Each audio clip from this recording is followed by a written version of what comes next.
wardens, or as senior deacons, soon to be elected next year to be junior wardens? Has the lodge gone through it with you? Has the senior warden sat down and talked to you before you sat in that chair to tell you what your responsibilities are? Negative. Negative. Yeah, that's what I thought. It's by trial and error.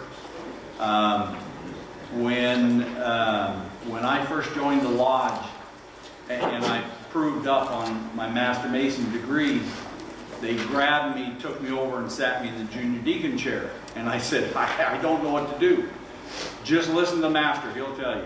It's simple, that's all you have to do. And it took me about 3 months to read and find out what it was I was supposed to do and ask questions of those past masters and my mentor as to what the junior deacon really is supposed to do. And I really didn't find out until after I was no longer junior deacon what all of my responsibilities were. Okay. So I think, you probably have a pretty good idea. You're supposed to take care of the meals, you're supposed to be at the meetings. In some lodges, you're responsible for conferring the first degree. Some lodges, you're responsible for conferring the second degree. They start doing it with the senior deacons. But there's a lot more to it. And, we can all read what's in the book. If you're on page 37, okay?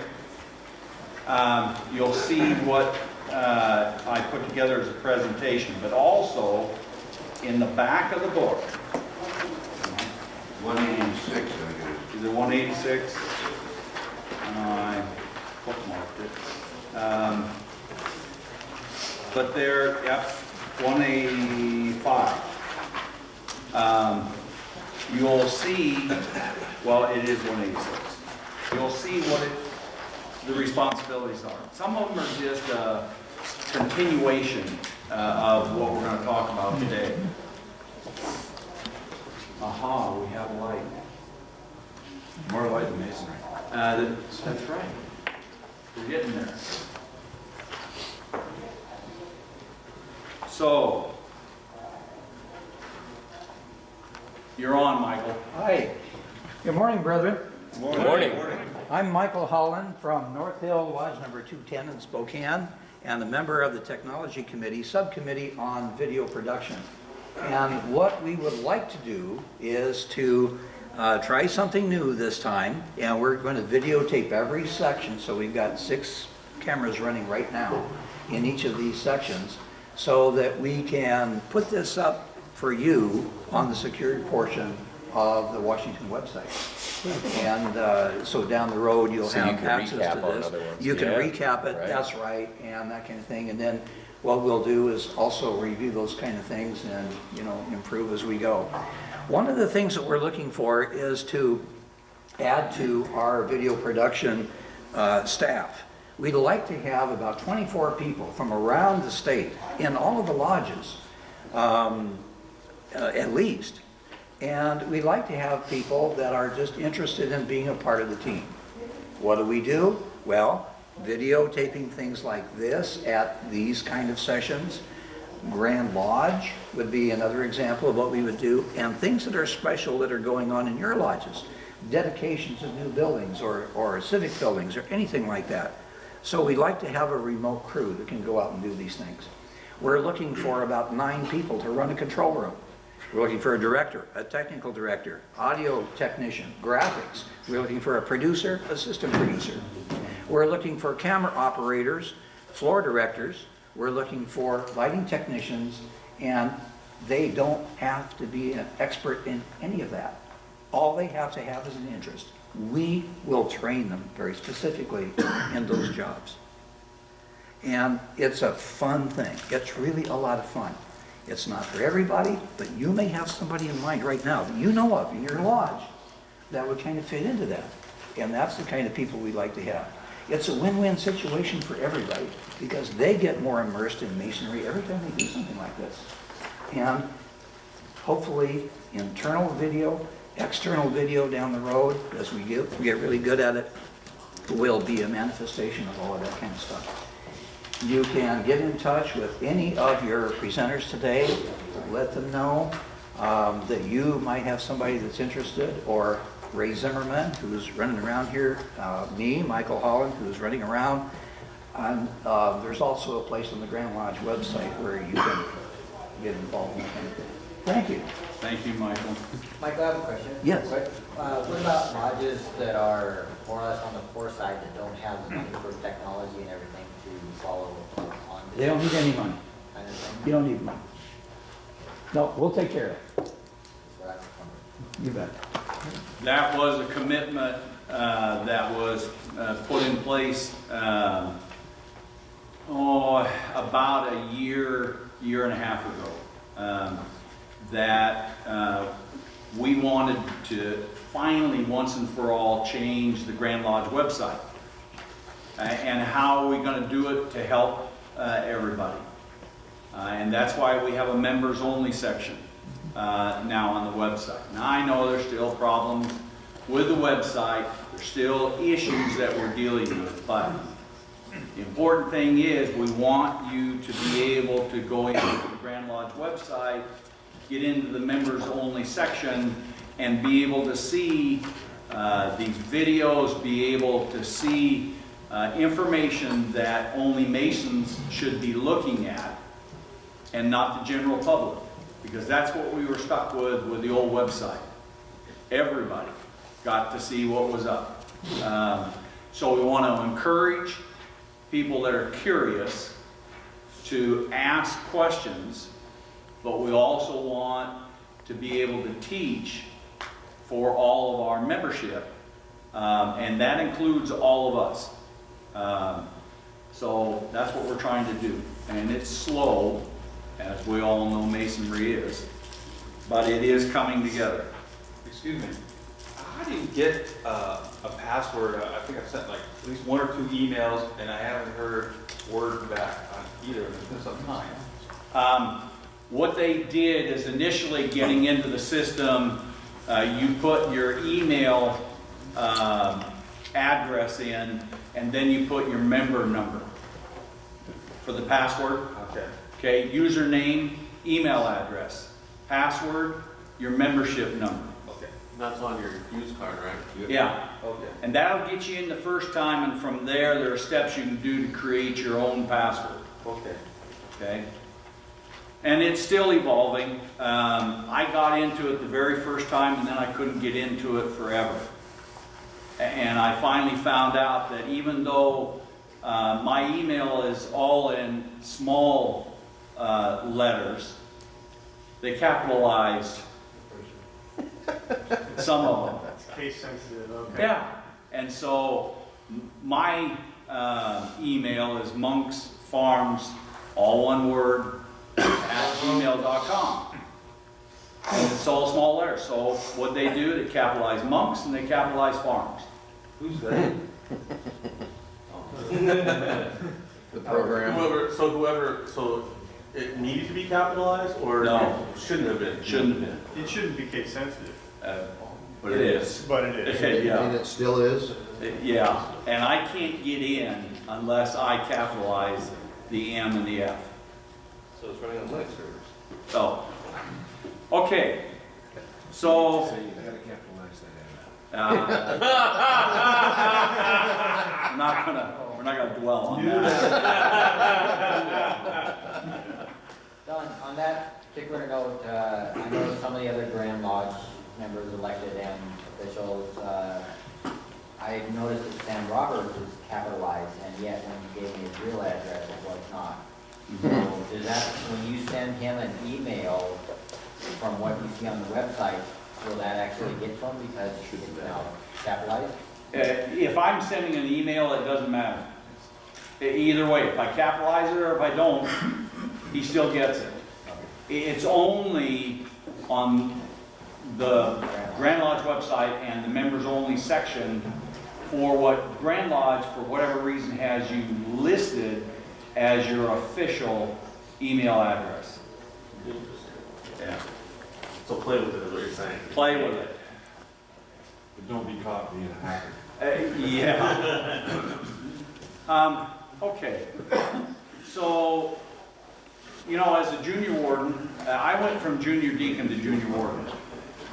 And so as a junior warden, I knew that I needed to be in charge of making sure that if the master wanted to have meals before the lodge or whatever he wanted, that I was responsible for seeing that that was done. Not that I had to do it, I had to make sure it got done. And that was left up to me, whether I wanted to make the meal, and you do not want to eat my cooking, or if I got Eastern Star, or Rainbows, or Demolay, or had it catered and brought in, or whatever. So that's one of the responsibilities, but you can't do it by yourself. That's why you have a senior and junior steward. As part of their responsibilities is to work with you. And so, that being the case, what do you think your job is to those two stewards? Educate them, mentor them. Okay? That is how we start this learning process. And it's the only way we're going to do it is if each of us in our offices mentor the person behind us. Let them know what we're going through. Let them know what our responsibilities are. Let them know what it is that we have to do based on what the lodge wants to have done. Okay? Not only are you going to mentor the stewards, you're going to mentor the deacons. Because senior deacon's going to follow in your footsteps, and guess what? When you're master, he's going to be senior warden. And you want to have that relationship with him. You want him to help you all that he can, because I'll guarantee you, you are not going to be able to do everything you want as a master without help. And what all the past masters on the sideline do? Worshipful master, it's yours. You can do anything you want. Okay? So you need the help of the officers behind you. So you're going to be a big-time mentor. You're also going to be assisting the senior warden with things that he needs done, that he needs help with, and the master. You're going to have to do that. You're going to be that cheerleader on the sidelines. You know, you don't have as much responsibility as the senior warden and the master. You're going to be that cheerleader. You're going to be the team builder. You're going to be that person that's going to be out there trying to get some of these past masters active and involved in what goes on. Because most of the time when you ask for volunteers, you don't see a lot of past masters raising their hands. You're going to have a good schedule, and you're going to have to plan things out in a calendar so you know what you're doing. Now, most districts have a district calendar, and you can go on that calendar to find out what your lodge is going to have, a dinner, whatever. You need to be talking to the master to find out what he wants you to have. But you need to keep a schedule, and you need to stick to that schedule. Degrees as they come up, visitations. That is going to be one of your responsibilities. You're the person that's going to try to organize a carload or two going on visitations, going to other lodges within your district, going to district meetings outside of your district. Going to other lodges outside your district. And why? Building relationships. Okay? It is extremely important, if not before, as a junior warden, you know all the other junior wardens within your district. Because you're all going to be masters together, most likely. And there's a lot of coordination that can take place between lodges if the officers know each other. It really does help. When you're shorthanded on a degree, someone has a priority that comes up and you need to fill it right away, it's really nice to call the master of another lodge and go, hey, you have somebody that can give the charge or a lecture or whatever, or fill a spot. You need to have that relationship.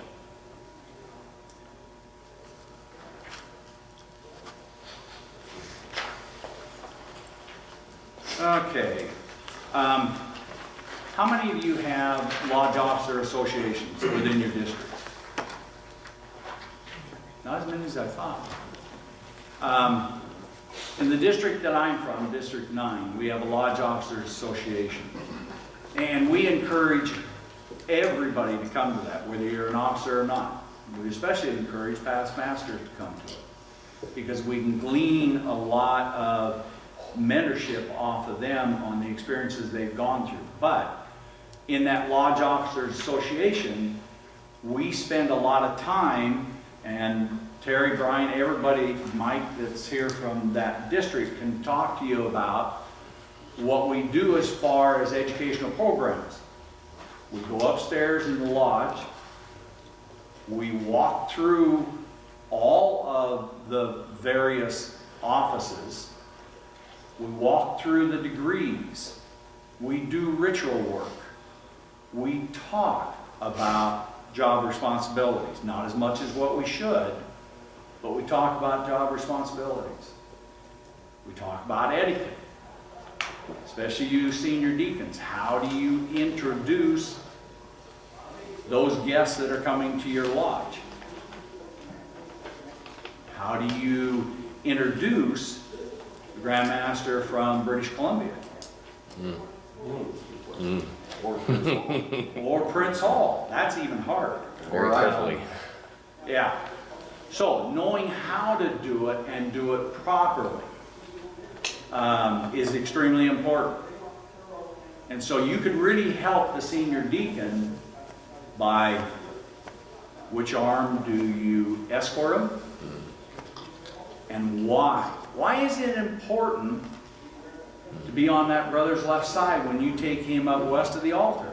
So you can greet them with the right. His name tag's just staring right at your face. You know, and there's nothing worse than a senior deacon that's got a lineup down here and he's doing this, or he's stepping out and walking down the line because he can't see around. I'm not going to say the belly's on all of us, but you know, he's got to look at your name tag. Now, he shouldn't have to do that because he should have written down the names before he ever got there. Right? Okay. So that is part of the responsibility of the junior deacon, to list all the visitors that are coming in and give them to the master and the senior deacon, and greet visitors at the Tyler's place. So you pass all this education on. You mentor those behind you. And they're going to help you even more as things go on. You made a commitment when you accepted the election to be an officer. Especially senior deacon, junior warden, senior warden, and master. It's part of responsibility, because when you did, you basically told the lodge that you would be at all meetings unless an emergency came up. You would be there to carry out your responsibilities, or you would make sure that somebody was there to fill your space. It's not the master's responsibility to appoint somebody 1 minute before 7:30, and he looks and he goes, "Where's our junior warden?" "Oh, he had to do this tonight." Oh. Okay?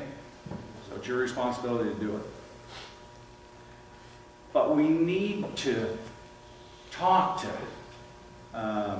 all of those below us. We need to ask those above us what our long-standing commitments are. Ritual. Everybody here can do first, second, third degree ritual, open and close? Without the book?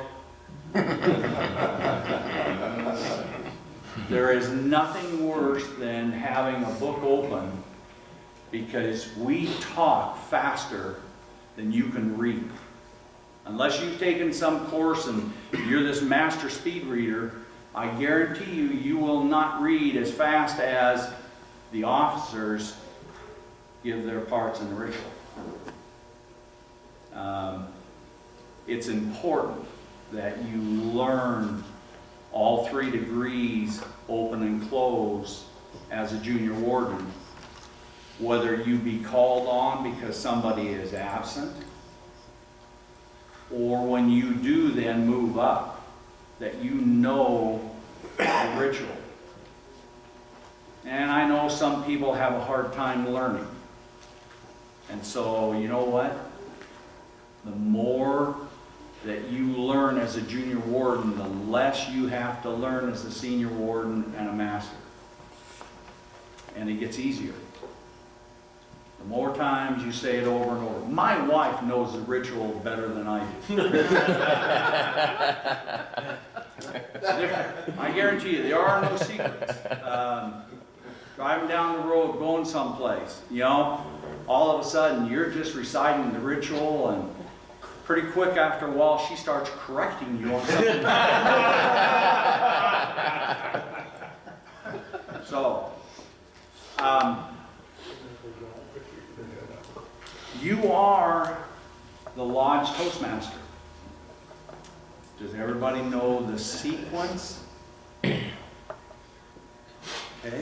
There is a sequence for you to call on brothers for comments or a toast after the stated meeting. There is a sequence. Really? Mm-hmm. So you need to ask the past masters in your lodge what that sequence is. You're gonna tell us? Hey, come on, man. We're here to learn. What I will tell you is the master of your lodge is always last to speak. Okay? Even if the Grand Master's there, the master of your lodge is the last to speak, to give a toast.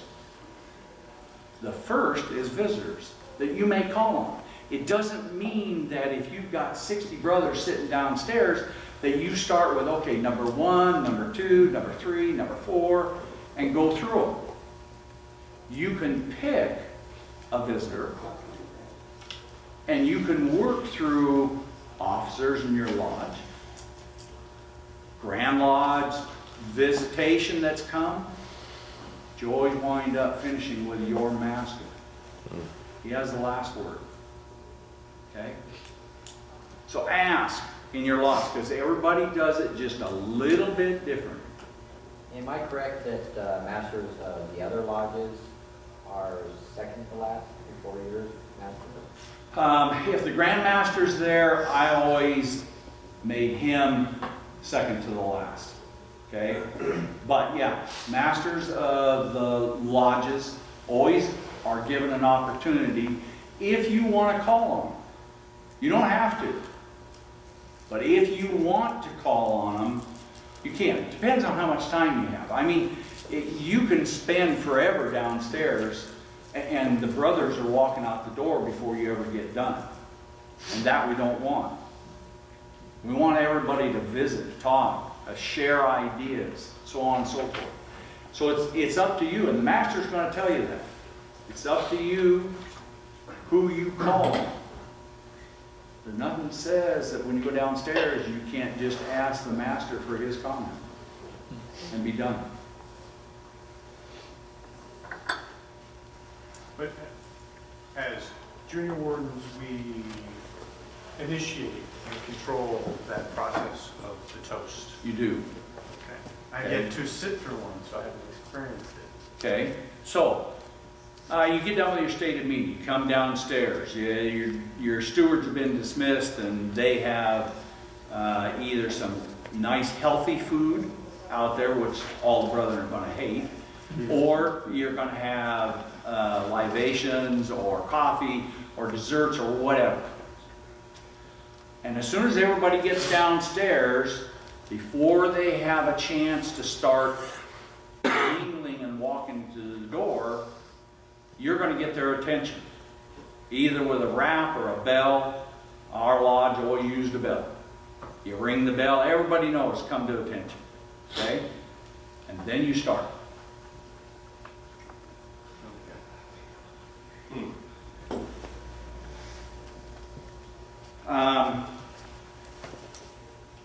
A lot of this you can read, and I'm going to ask if there are questions afterwards.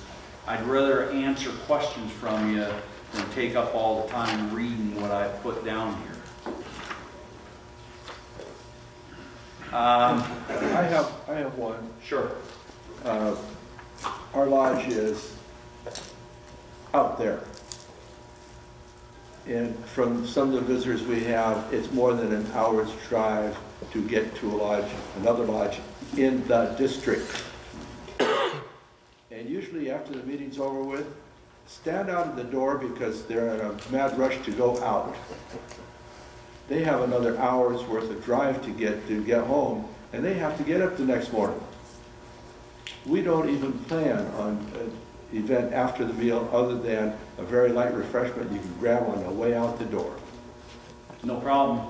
You don't have to have any kind of official greetings as you finished your stated meeting as a junior warden. You don't have to get comments or a toast. You don't have to. It's just something that those lodges that do, you need to know what the process is. So it's not required. Good. We at Stolicum normally do our toasts on degree nights. Okay? That way we can sit around and welcome the new brother or passing, raising, whatever. But the stated meetings, we normally don't do a toast. Because like brother said, they got hours to drive and mom is waiting on them, and, work the next day. That's why I said make sure you talk to your master to find out what he wants you to do as a junior warden. Right. Some lodges I've been to don't even do toasts, period. Even though they will sit around for an hour after the stated and have a drink or have a dessert or have whatever. So it depends on your lodge, depends on your master, what he wants you to do. And you may have one master that wants you doing it and the next master that doesn't. So it's up to them. A couple things that are really important. Balloting. Everybody know and understand the process of balloting? Does everybody understand when you are supposed to be in the junior warden chair and when you can leave that junior warden chair? Let's Could review. you just briefly go over that? In my lodge, there was initially an understanding a few years ago that you had to stay in there. Now our master is much more relaxed. He says if you need to get up, stretch your back a little bit, feel free to go about the lodge. But could you briefly touch base on that, please? Once lodge is open, you don't leave your station unless you go to refreshment, you go off session, whatever, okay? Free from restraint, whatever the master allows to happen when he puts a halt on what's being done at that meeting. And when he calls the lodge back into session or whatever, you need to be in your station. You know, even during the degrees, you don't leave. So, balloting. So who says, after you've balloted, bright? You know? Senior warden. Master. Fair, clear, and Fair for the junior warden, clear for the senior warden, bright for the master. Alphabetical. Bright in the east, it's fair in the south, it's clear in the west. Okay?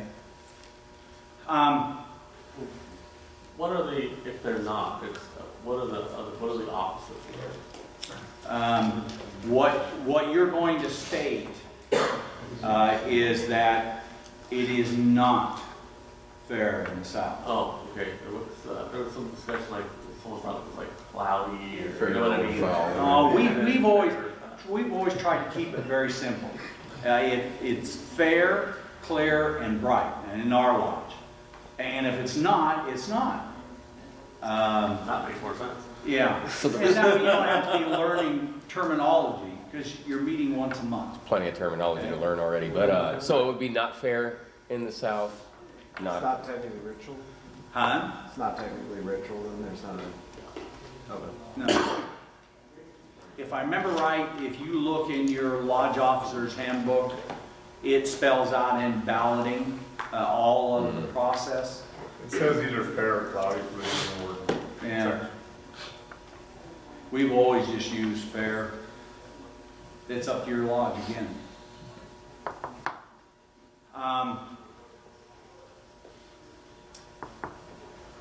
One thing I always try to tell the junior wardens, you're going to have the opportunity, because you just have finished being the senior deacon, hopefully, and now you have the senior deacon behind you, and if you have candles,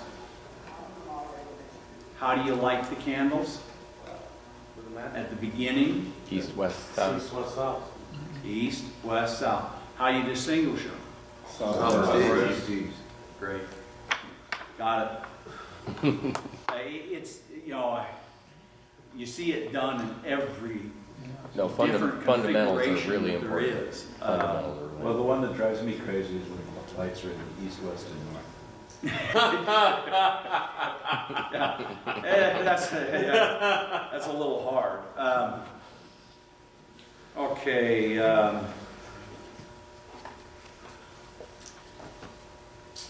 As a junior warden, you need to start looking at the Masonic code.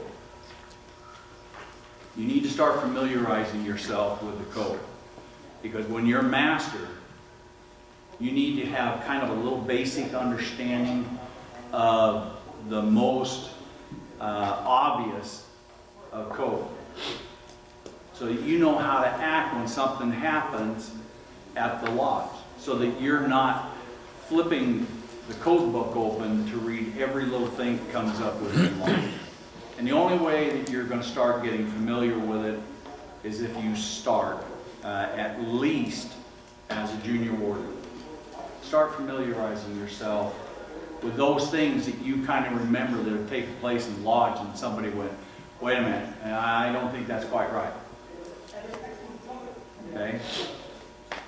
Go through your lodge proficiencies.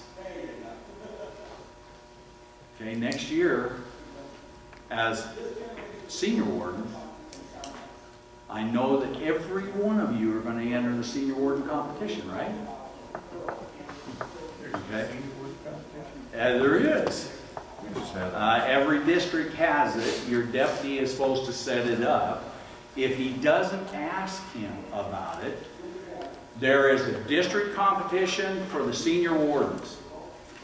You're going to be asked to open and close on all the degrees. You're going to call down. You're going to do all kinds of various things. Go to refreshment, so on. Based on what the judges want you to answer. Is there a state championship? There is. There is. You get to go up for a Grand Lodge and get an award, you would. At the annual communication, the winner goes before Grand Lodge.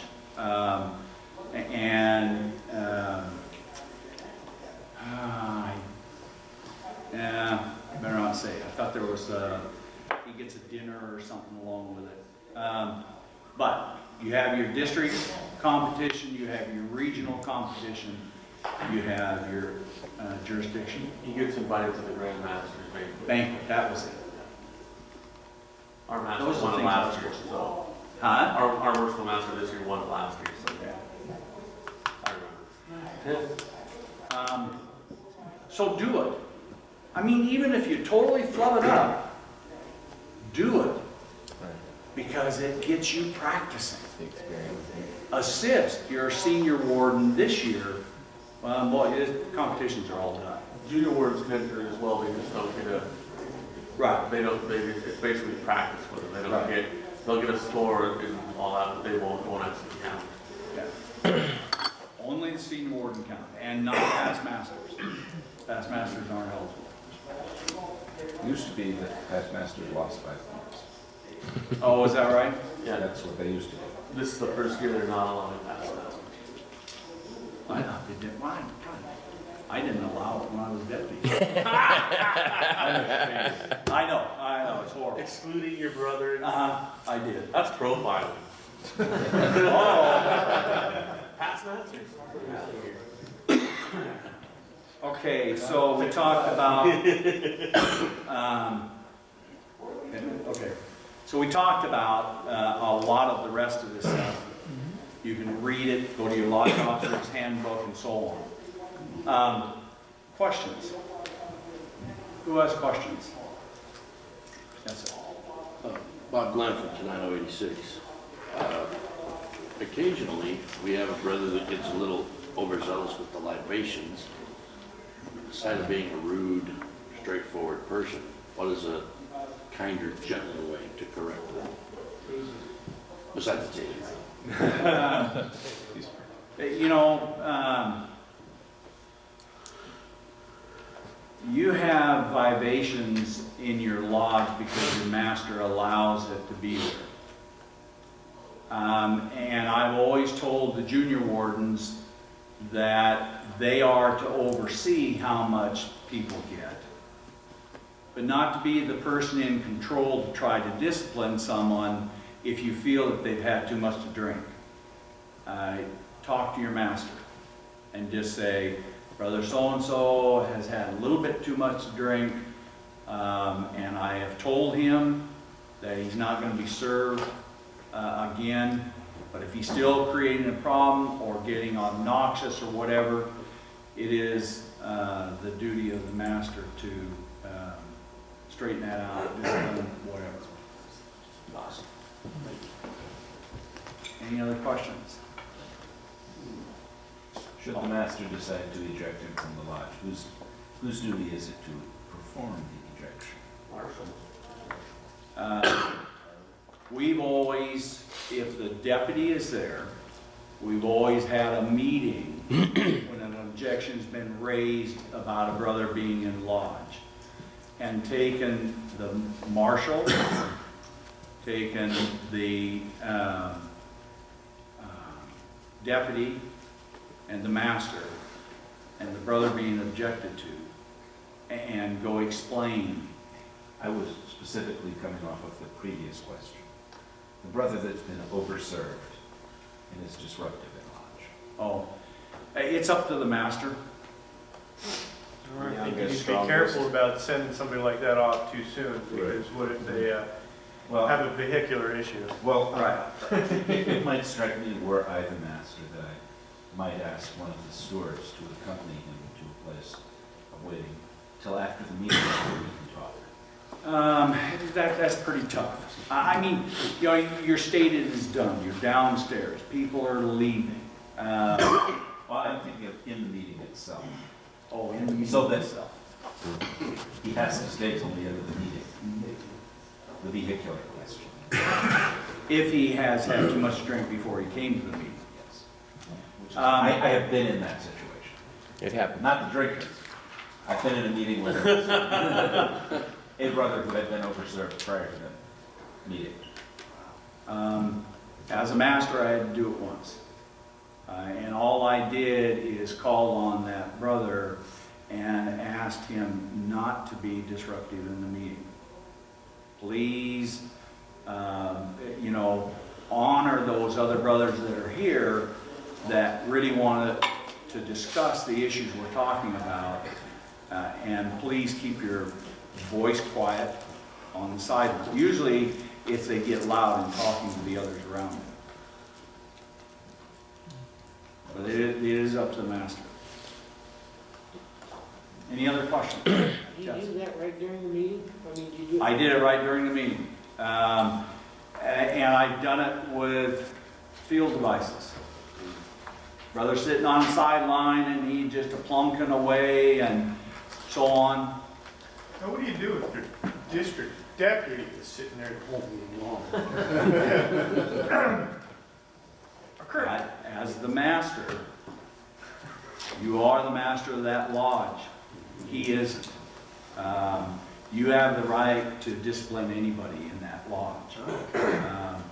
So you can ask them not to. A lot of lodges will announce at the very beginning, please silence any of your field devices unless you're an emergency personnel. Right.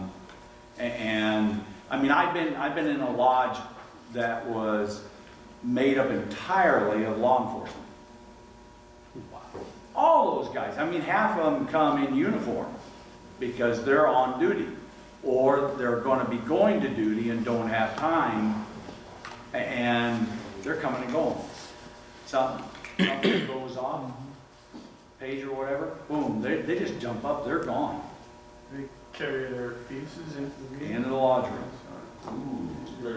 Oh, wow. So, Don, if I could just for a second on that question about the deputy.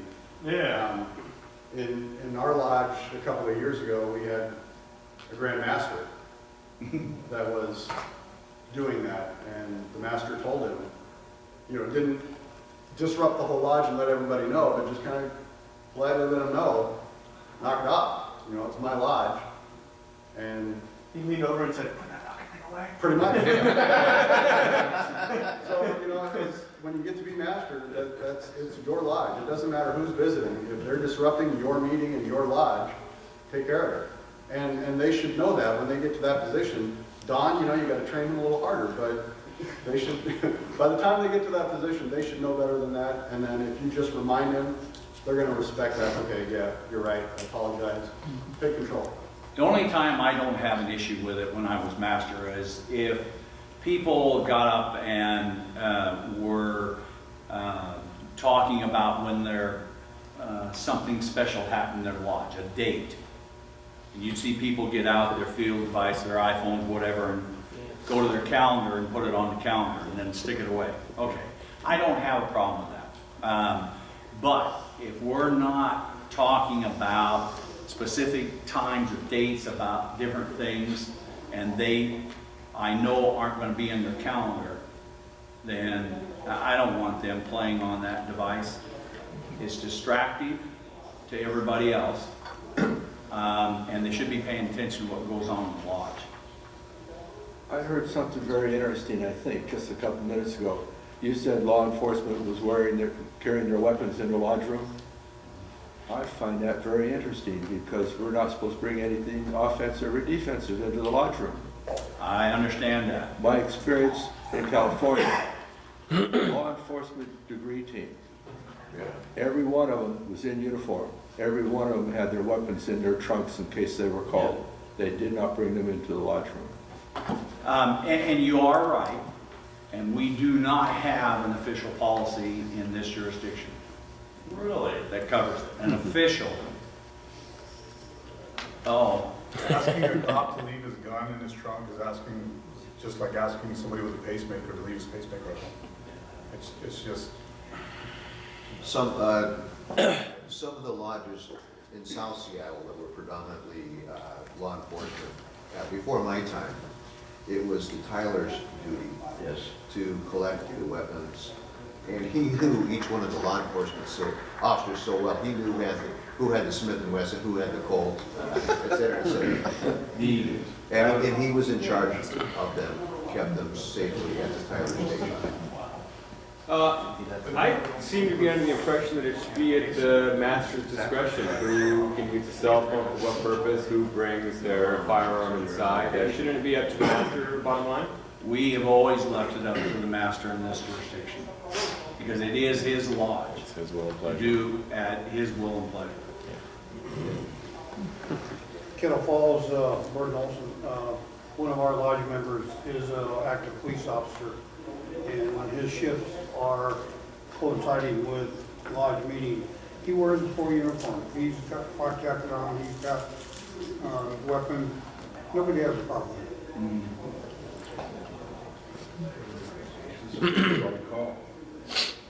Or he's getting ready to go on call. Grand Master. What we do at my home lodge in Alaska, because we all carry guns in Alaska, we have a locker. Yeah. So before they go in the lodge, they put their gun in their locker and lock it up. So that's kind of what we do. Just a thought. We just stick him with the Tyler. Remember the Tyler register? Yeah. Well, I know this may not be relevant, but I mean, I was part of a traveling military lodge. And I think it really depends on the place and time. I mean, you have to understand that if they get called, it is an immediate thing. I mean, I know it doesn't seem like it'd be a great hassle to go get from a locker or go through the Tyler or, go through their trunk, but understand that if, I know the military is a little different, but when you get the call, it is instantaneous. You need to react and move. So, I mean, I do believe it should be up to the worshipful master. I guess I don't see a personal problem with it, but it's a time and place. It's the situation, When Rainier had We've those- always left it up to the master. Any other questions? We need to wrap up. Just to comment on all this, our district has been going through this really hot at this point. And the whole thing is that most of them is a matter of respect for the lodge that you're in or visiting. Okay, in here somewhere, I think.